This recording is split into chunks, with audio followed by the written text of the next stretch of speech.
The inauguration of this committee and the formalization of this investment committee reinforced President Tinubu's pledge to an inclusive economy, a vision that has been endorsed by the National Economic Council. We remain resolute in mitigating the short-term effects of economic reforms, expanding financial opportunities, and ensuring that every Nigerian, regardless of geography or status, is integrated into our economic growth story. However, the weight of this vision rests on all of us gathered here today. We are not here for a ceremonial exercise. We are here to remind ourselves of the scale of our responsibility and the urgency of our mission. Our $1 trillion economy by 2030 is not a distant ambition.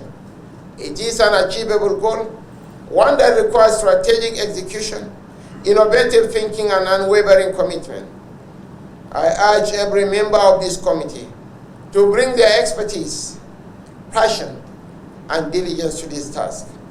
I call on our investors to place their confidence in us, knowing that every resource committed will be leveraged to build a more inclusive and prosperous Nigeria.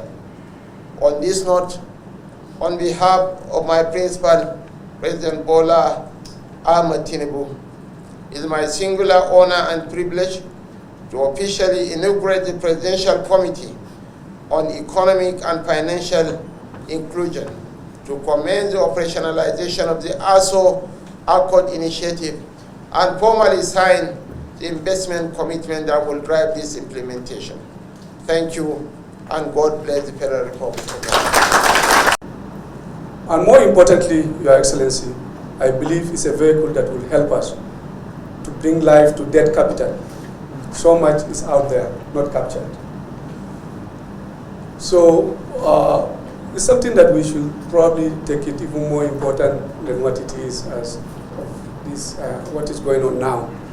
From our own side, I'm here to demonstrate our commitment to be with you and to support it 100%. And I represent the entire security sector of Nigeria. For this seal of recognition, the economic and finance inclusion, for me, are veritable pathway for growth and inclusive prosperity.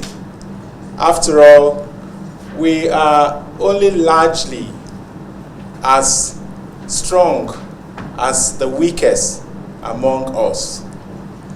And I get to be asked often as a governor, how have you been able to increase your revenue exponentially over the period you've been in government? And by the way, we've had to increase our IGR over 1,000% from 30 billion naira to today over 500 billion. And for us, I will tell you, so there are two things here. Economic inclusion, what it means to us is that we cannot grow our economy at the expense of our common humanity. So which means that we have to carry the weakest among us. We have to design programs and policies that target those vulnerable ones, those very weak ones among us. Then, of course, financial inclusion. And that is where I'll be hoping to charge the private sector to come up with a product paper that would see huge investment in the digital infrastructure and also increase the fintech footprint and penetration. That way, we're able to essentially provide financial services to those very low ones in our society. And so I commend very much this initiative. I commend the President of the Federal Republic of Nigeria, President Bola Ahmed Tinubu, for this great initiative. And I see it, as I did mention earlier, as a veritable platform to achieve our growth. Because the only thing we've done in Enugu to increase our revenue, our IGR, is essentially making sure that we ensure that everybody comes into the financial service. We have not increased our tax rates, we have just expanded the net to bring in everybody.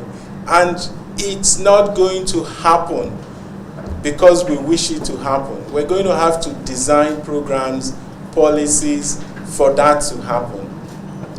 So I want to see this, and I indeed consider this as a call to national service, and I pledge to devote my utmost best to ensure the actualization of this noble objective. Once